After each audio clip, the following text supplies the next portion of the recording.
Lipoprotein এ আপনার cholesterol রিপোর্টে যে নীরব ঝুঁকি, সেটা অনেকে বুঝতেও পারেন না। আজকে এটি নিয়ে আমি কথা বলবো। আমি ডাক্তার মঞ্জুর মোর্শেদ, একজন কার্ডিওলজিস্ট, ইউএসএ থেকে বলছি। ধরুন, আপনি একজন কার্ডিওলজিস্টের কাছে গেলেন, সব পরীক্ষা হলো, এলডিএল ব্যাড কোলেস্টেরল স্বাভাবিক, এইচডিএল গুড কোলেস্টেরল ভালো, রক্তচাপ নিয়ন্ত্রণে। ডাক্তার সাহেব বললেন, কোট এন্ড কোট, আপনার হার্ট খুব ভালো অবস্থায় আছে, কিন্তু কয়েক মাস বা কয়েক বছর পরে আপনার হার্ট অ্যাটাক হলো। এটি অসম্ভব মনে হলেও বাস্তবে এমন ঘটনা ঘটে। এর একটা সম্ভাব্য কারণ হলো লিপোপ্রোটিন এ, যেটিকে আমরা সংক্ষেপে এলপি স্মল এ বলে থাকি। এটি একটা রক্তের উপাদান, যার কথা অনেক মানুষ কখনোই শুনেনি না। আসুন জেনে নিন লিপোপ্রোটিনটা কি।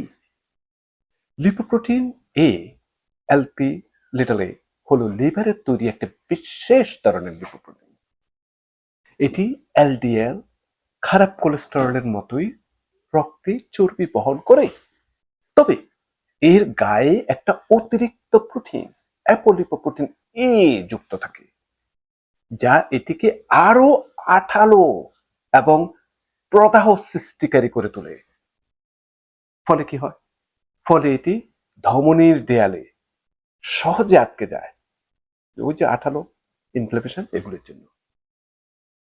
তার ফলে কি হয়? প্রদাহ সৃষ্টি করে, রক্ত জমাট বাঁধার প্রবণতা বাড়ায়, হার্ট অ্যাটাক এবং স্ট্রোকের ঝুঁকি বাড়ায়। কেন এটি এত গুরুত্বপূর্ণ?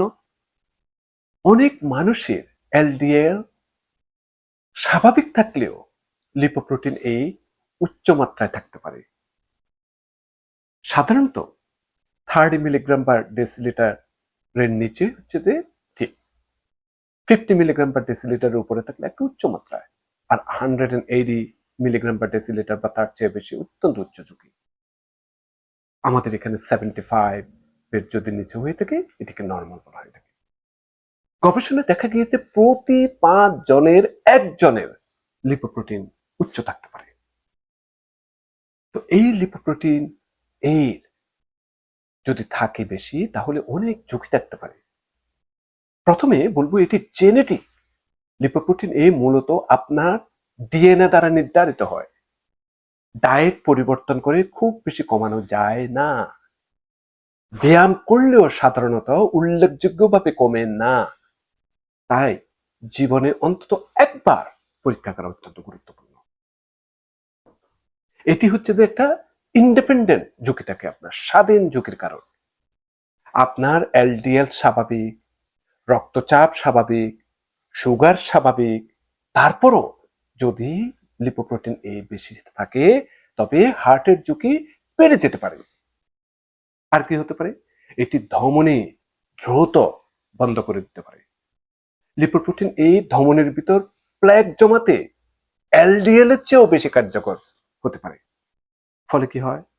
ফলে করোনারি আর্টারি ডিজিজ গুলো বেশি হওয়ার সম্ভাবনা থাকে, হার্ট অ্যাটাক, স্ট্রোকের ঝুঁকি বেড়ে যেতে পারে, যেটা কিছুক্ষণ আগেও আমি বলেছি। আর কি করতে পারে? আমাদের যে বড় বাল্ব আছে লেফট সাইডে হার্টের, এওরটিক বাল্ব, সেখানে ক্যালসিয়াম জমাতে পারে। লিপোপ্রোটিন এই এওরটিক বাল্বে ক্যালসিয়াম বেশি হওয়ার ফলে আপনার পরবর্তীতে বাল্বটা ঠিক মতো কাজ যদি না করে থাকে, তাহলে শ্বাসকষ্ট, দুর্বলতা, এমনকি অজ্ঞান হয়ে যাওয়ার মতো ঘটনা ঘটতে পারে। আপনারা জানেন, যাদের এওরটিক বাল্ব যদি ঠিক মতো কাজ না করে থাকে, তখন অনেক ক্ষেত্রে এই বাল্ব প্রতিস্থাপনও করতে হয়। ডায়াবেটিস যাদের আছে, তাদের ক্ষেত্রে ঝুঁকি আরো বেড়ে যায়। তারা জানেন, ডায়াবেটিস থাকলে এলডিএল অনেক সময় বেশি থাকে, এবং এই লিপোপ্রোটিন এ যদি বেশি থাকে, তাহলে ঝুঁকিটা আরো কি হয়? বহুগুণ বেড়ে যায়। বর্তমানে সরাসরি কোনো অনুমোদিত চিকিৎসা খুব একটা নাই, যদিও আমরা স্ট্যাটিন ব্যবহার করে থাকি এলডিএল কমানোর জন্য, কিন্তু লিপোপ্রোটিনে সাধারণত খুব বেশি কমায় না এই cholesterol lowering medication means statin দ্বারা। তবে তবে আসার কথা হচ্ছে যে PCSK9 ইনহিবিটর, যেমন এভেলোকুমাব, এলিরোকুমাব, যেগুলি আমরা রিপাতা এবং অন্যান্য মেডিসিন বলে থাকি, সেগুলি দিয়ে আপনার কমানো যেতে পারে। তাছাড়া বর্তমানে নতুন আরএনএ ভিত্তিক একটা মেডিসিন বের হচ্ছে যেটা 80 থেকে 90% পর্যন্ত কমাতে পারে। যদি আপনার লিপোপ্রোটিন হয়ে থাকে, তখন যদি আপনি স্ট্যাটিন প্লাস যদি আপনি এই PCSK9 ব্যবহার করে থাকেন, তাহলে আপনার 50-60% পর্যন্ত কমাতে পারে। তো এলডিএল অবশ্যই আপনাকে কম রাখতে হবে। যাদের লিপোপ্রোটিন বেশি, এলডিএল মাস্ট আপনাকে 70 মিলিগ্রাম ডেসিলিটারের কম থাকতে হবে। আর যারা উচ্চ ঝুঁকিতে আছেন, তাদের এলডিএল 55 এর নিচে থাকতে হবে। প্রাথমিক ইমেজিং টেস্টগুলো করতে হবে। চিকিৎসকের সঙ্গে আলোচনা করুন যে আপনার করোনারি ক্যালসিয়াম স্কোর, ক্যারোটিড আল্ট্রাসাউন্ডের মধ্যে ইন্টিমাল থিকেনিং আছে কিনা সেটা দেখার জন্য, করোনারি সিটি এনজিওগ্রাফি করানো যেতে পারে কিনা সেগুলি আপনার কার্ডিওলজিস্ট করবে, এবং সাথে সাথে জীবনযাপন উন্নত করুন। যদিও লিপোপ্রোটিন সরাসরি কমে না, তবুও আপনাকে ধূমপান বন্ধ করতে হবে, নিয়মিত ব্যায়াম করতে হবে, স্বাস্থ্যকর খাদ্য গ্রহণ করতে হবে, রক্তচাপ ডায়াবেটিস নিয়ন্ত্রণে রাখতে হবে, এবং মানসিক চাপ কমানোর চেষ্টা করতে হবে। কারা লিপোপ্রোটিন পরীক্ষা করাবেন? বর্তমান আন্তর্জাতিক নির্দেশিকাগুলো সাধারণত সুপারিশ করে যে প্রত্যেক প্রাপ্তবয়স্ক মানুষের জীবনে অন্তত একবার লিপোপ্রোটিন পরীক্ষা করা উচিত।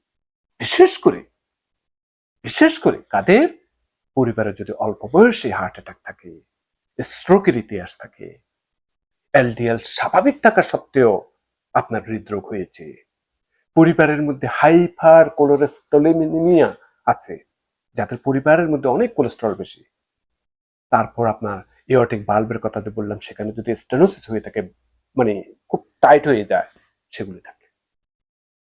একজন কার্ডিওলজিস্ট হিসাবে গুরুত্বপূর্ণ আমি কিছু মন্তব্য তুলে ধরতে চাই এই ভিডিওতে, কারণ আমি সবসময় এটির উপর অসম্ভব জোর দিয়ে থাকি আমার প্র্যাকটিসে।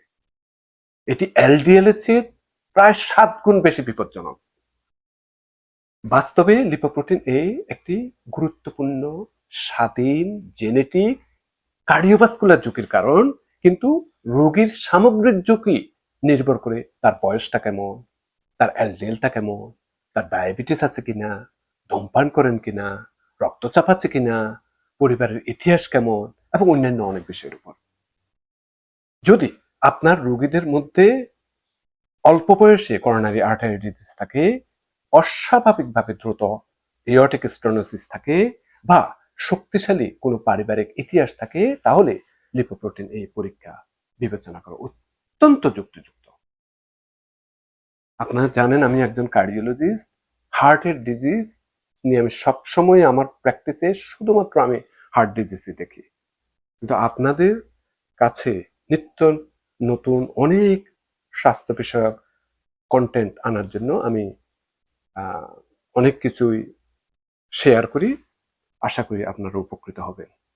এটি কিন্তু আমার জন্য খুবই ব্রেড এন্ড বাটার একটি টপিক।